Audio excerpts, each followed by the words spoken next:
అందరికీ నమస్కారం అండి. జై శ్రీరామ్, జై హనుమాన్. ఈరోజు మనం సుమారుగా 4 సంవత్సరాల క్రితం పరిచయమైన ఈ దేవాలయం దగ్గర ఉన్నాం. ఈరోజు నాకు పర్సనల్గా చాలా సంతోషంగా ఉంది.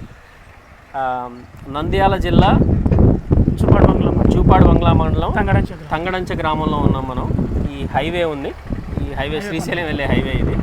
సో ఈ హైవేకి చుట్టుపక్కల ఉన్నటువంటి ఈ దేవాలయం వీరబ్రహ్మేంద్ర స్వామి గారి దేవాలయం, పంచముఖ హనుమాన్ దేవాలయం.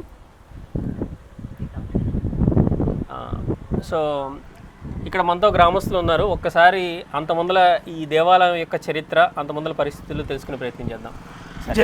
జై శ్రీరామ్ అండి. నా పేరు గోకారమయ్య అండి. మా నాన్నగారి పేరు ఉష్ణయ్య. దాదాపు 40 సంవత్సరాల కిందట వీరబ్రహ్మేంద్ర స్వామి వారు కళలో కనిపించి నాకు దేవాలయం ఏర్పాటు చేయమని చెప్పడం జరిగింది. ఆయన సొంత డబ్బుతోని గ్రామస్తుల సహకారంతో చిన్న దేవాలయం ఏర్పాటు చేసి స్వామివారి ప్రతిష్ఠ చేయడం జరిగింది.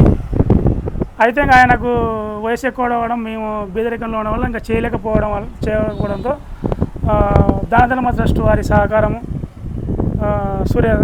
రత్నాల సూర్యనారాయణ గారు ఇక్కడ సందర్శించి గుడిని నేను ట్రస్ట్ ద్వారా కొంచెము పునరుద్ధరణ చేద్దామని చెప్పి ముందరకు వచ్చారు. ఆయన సహకారంతో గుడికి గోపురము రీమాలింగ్, తర్వాత ఆంజనేయ స్వామికి మండపము ఏర్పాటుకు అంతా ఆయనే.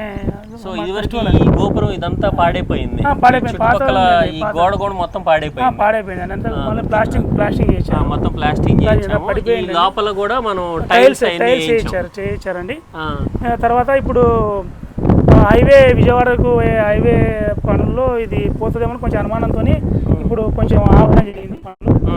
అది ఎంతలో ఉన్నందుకు ఇంకా పోదు అని చెప్పినారు.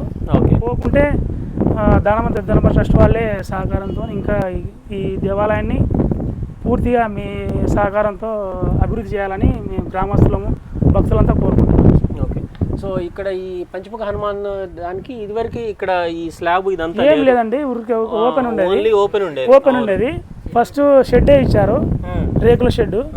తర్వాత ఒక దాత వచ్చి ఒక అతని నాకు అనుకున్న పని అయింది, నేను ఒక 1 lakh వరకు సహకారం చేస్తాను, ఇంకా మిగతాది ఏమన్నా చేయండి అంటే 1 lakh అంటే కాదు కాబట్టి నేను సూర్య గారి దృష్టి తీసుకెళ్ళాను. ఆయన సహకారంతో మరి మిగతా అమౌంట్తో ఇది ఇంతవరకు చేసాము. ఇప్పుడు ఆడి వరకు అయిపోయింది. ఇప్పుడు మామూలుగా గ్రామంలో ఇప్పుడు ఎట్లా ఉంది పూజ పునస్కారాలు జరుగుతుంది? పూజారి వారు వస్తున్నారు ఇక్కడికి, ఆయన కూడా ట్రస్ట్ వాళ్ళే సహకారం చేసి ఆయనకు జీతభత్యాలు ఇస్తున్నారు. ఆయన ట్రస్ట్ నుంచి జీతభత్యాలు ఇస్తున్నారు. చేస్తున్నారు. పూజారి వారు వస్తున్నారు. ఈరోజు ఆరోగ్యం బాగాలేదు, రాలేకపోయారు.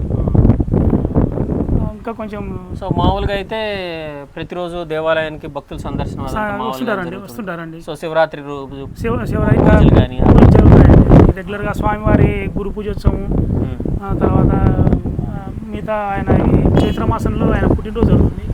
తర్వాత హనుమాన్ జయంతికి కార్యక్రమాలు చేస్తుంటాము. సో ఇక దారిని పోయే వాళ్ళు కూడా వస్తూ ఉంటారు. శ్రీశైలం పోయే శివరాత్రికి, తర్వాత ఉగాదికి కన్నడ భక్తులు అధికంగా వెళ్తారండి. అప్పుడు ఇక్కడ సహకారంతో ఇక మన గుడి ఆధ్వర్యంలోనే గ్రామస్తుల సహకారంతో పుచ్చకాయలు, మజ్జిగ కూడా ఒక వారం 10 రోజుల పాటు చేసాము. చాలా వర్క్ చేసాము యాక్చువల్గా, మజ్జిగ పంపిణీ కార్యక్రమం చేశారు. ఇంకా భోజనాలు కూడా ఏర్పాటు చేద్దామన్నారు. మేమే ఎక్కువ అవుతుంది ఎక్స్పెండిచర్ అని చెప్పి వెళ్ళిపోయాము. చాలా సంతోషం. సో ఈ దేవాలయానికి సుమారుగా 4-5 సంవత్సరాల నుంచి దానధర్మ చారిటబుల్ ట్రస్ట్ చాలా క్లోజ్గా మానిటర్ చేస్తున్నాం ఈ దేవాలయం నుంచి. వాళ్ళ ఆధ్వర్యంలో జరుగుతుంది మొత్తం. ఈ రోజు ఒకప్పుడు ఈ దేవాలయంకి ఇప్పుడు ఈ 4 సంవత్సరాల తర్వాత ఈ దేవాలయం చూస్తే అన్ని నిత్య పూజలు కూడా చేసుకోలేని పరిస్థితుల్లో ఈ దేవాలయం మనం ట్రస్ట్ తరఫున తీసుకోవడం జరిగింది. ఈరోజు యూకే టీం వారు కానీ అలాగే మిగతా దాతలందరి సహాయ సహకారాలతో ఈ దేవాలయం దినదిన ప్రవర్ధమానమై చాలా మంచి పొజిషన్లో ఉంది.